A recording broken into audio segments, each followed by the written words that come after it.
Saya perintahkan Sekpa untuk berkoordinasi dengan para pimpinan dan para semua dalam perubahan itu dan melaksanakan itu. Ya, saya mengajukan penjelasan, tapi apa nama penjelasan saya? Hanya klarifikasi saya itu yang masalahnya.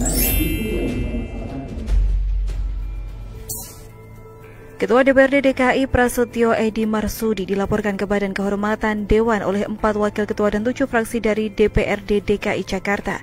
7 fraksi itu antara lain Gerindra, PKS, Nasdem, Demokrat, Golkar, PAN, PKB, dan P3.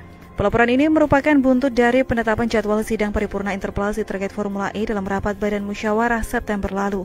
Prasetyo diduga melakukan maladministrasi terkait undangan rapat BAMUS dan pelaksanaan paripurna.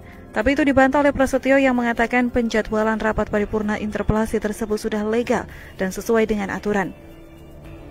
Saya dilaporkan oleh 4 wakil pimpinan Dewan ke Badan Kehormatan. Nah, Badan Kehormatan menerima. Salah saya di mana? Karena semua adanya di Badan Musyawarah, itu dilaksanakannya di BAMUS. BAMUS itu tugasnya apa sih? Mengagendakan agenda kepentingan kinerja kerja daripada anggota dewan. Di situlah letaknya bisa bertambah, bisa berkurang. Jadi intinya BK DPRD DKI Jakarta bakal memeriksa Prasetyo dan sudah diperiksa, hasilnya pun akan keluar pekan depan. Dengan demikian Prasetyo menjadi orang pertama sebagai Ketua DPRD di Indonesia yang dilaporkan hingga menjalani sidang di Badan Kehormatan. Kalau dilihat secara sekilas, perubahan manuver ini bisa dikarenakan Prasetyo terlalu sering menyerang Anies terutama terkait Formula E. Saat diperiksa KPK, Prasetyo menjelaskan bahwa ada anggaran Formula E yang dibuat tanpa konfirmasi anggota Dewan di DPRD DKI. Dia menyebut ada anggaran Formula E yang dibuat sendiri.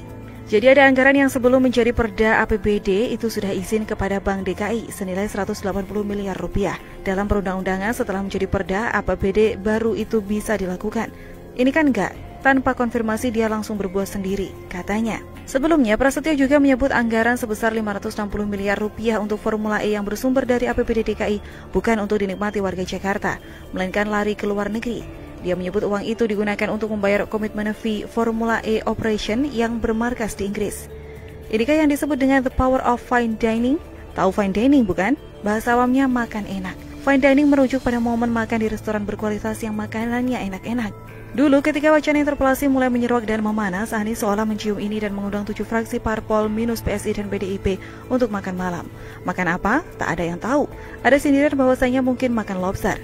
Sejak saat itu keadaan berbalik. Anies berhasil memutar balik bahaya yang sempat mengancam dirinya dan lolos dengan mudah. Dan sekarang Ketua DPRD yang kena getahnya dan malah dilaporkan balik oleh 7 fraksi tersebut, aneh bukan? Makanya apakah ini yang disebut efek dari fine dining? Habis makan enak muncul manuver mengejutkan. Ini juga sekaligus membuktikan kalau ada kekuatan besar di balik Anies yang juga ingin menjaga agar Formula E tidak diusik apapun alasannya. Padahal ada banyak sekali kejanggalan di balik Formula E, bahkan cukup terang-terangan, tapi sampai hari ini bisa lolos juga. Ini bukan sekedar keberuntungan belaka, ada kekuatan besar yang melindungi proyek ini agar terlaksana. Sementara itu PT Jaya Konstruksi Manggala Pratama terpilih untuk mengerjakan sirkuit Formula E. Tapi proses lelang tender sirkuit Formula E itu disorot PSI karena dinilai tak transparan. Jubir PSI Sigit Widodo mengaku rutin mengecek situs eprog.jakartapropertindo.com yang memuat proses lelang proyek Jakpro, termasuk sirkuit Formula E. Tidak ada niatan untuk berspekulasi mengenai penunjukan secara langsung pemenang tender, tapi yang diinginkan adalah Jakpro transparan mengenai proses lelang tersebut. Kalau soal transparansi tak perlu banyak berharap, sia-sia saja berharap yang ada malah kecewa. Tapi intinya beginilah kacaunya Formula E, sekaligus membuka mata kita mengenai apa yang bisa Anies perbuat seandainya jadi presiden. Bagaimana menurut Anda?